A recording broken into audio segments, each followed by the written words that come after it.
ایک دفعہ کا ذکر ہے کہ ایک پرامن گاؤں میں ریمی نام کا ایک متجسس اور شرارتی خرگوش رہتا تھا۔ ریمی اپنے تیز فیصلوں اور جذباتی اقدامات کے لیے جانا جاتا تھا۔ وہ شاذ و نادر ہی اپنے اعمال کے نتائج کے بارے میں سوچنا چھوڑتا تھا، جس کی وجہ سے اکثر پریشانی ہوتی تھی۔ ایک دھوپ والی صبح ریمی ایک دلچسپ خیال کے ساتھ بیدار ہوا۔ وہ پورے گاؤں میں سب سے بڑی گاجر چاہتا تھا۔ بغیر سوچے سمجھے وہ اپنے بل سے باہر نکلا اور باغ میں ایک گہرا گڑھا کھودنے لگا۔ وہ سب سے بڑی گاجر کے حصول کے لیے اتنا پرعزم تھا کہ اس نے باغ کو ہونے والے نقصان پر غور نہیں کیا۔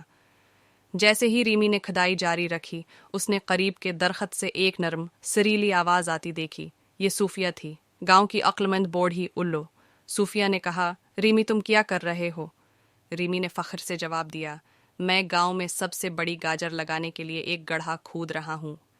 صوفیہ نے ابرو اٹھا کر کہا، لیکن ریمی، کیا تم نے سوچا کہ تم کتنی گہری کھدائی کر رہے ہو؟ گاجریں اتنے گہرے سوراخوں میں اچھی طرح نہیں اگتی ہیں۔ انہیں پھلنے پھولنے کے لیے صرف صحیح گہرائی کی ضرورت ہے۔ ریمی نے اس بارے میں بالکل نہیں سوچا تھا۔ اس نے محسوس کیا کہ اس کی زبردست حرکتیں اس کے منصوبے کو برباد کر سکتی ہیں۔ اس نے کھدائی روک دی اور صوفیہ سے مشورہ طلب کیا کہ سب سے بڑی گاجر کیسے اگائی جائے۔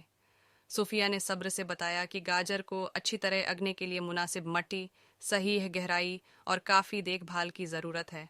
اس نے مشورہ دیا کہ ریمی کو مٹی تیار کرنی چاہیے، گاجر کے بیجوں کو صحیح گہرائی میں لگانا چاہیے اور انہیں باقاعدگی سے پانی دینا چاہیے۔ ریمی نے صوفیہ کا اس کی دانشمندی پر شکریہ ادا کیا اور اس کے مشورے پر عمل کرنے کا فیصلہ کیا۔ اس نے اگلے چند ہفتے اپنے گاجر کے باغ میں احتیاط سے گزارے، اس بات کو یقینی بناتے ہوئے کہ سب کچھ ٹھیک ہے۔ یہاں تک کہ جب اس کے سوالات تھے تو اس نے صوفیہ سے مدد مانگی۔ جیسے جیسے وقت گزرتا گیا، ریمی کا گاجر کا پودا بڑا اور بڑا ہوتا گیا۔ زیادہ عرصہ نہیں گزرا تھا کہ اس کے پاس پورے گاؤں میں سب سے بڑی رسیلی گاجر تھی۔ باقی تمام جانور ریمی کی شاندار گاجر دیکھ کر حیران رہ گئے اور اسے اپنے کارنامے پر فخر محسوس ہوا۔ ریمی نے اس دن ایک قیمتی سبق سیکھا تھا، چیزوں کو سوچنے سے پہلے کبھی کام نہ کرنا۔ اس نے محسوس کیا کہ نتائج پر غور کیے بغیر چیزوں میں جلدی کرنا غلطیوں اور پریشانی کا باعث بن سکتا ہے۔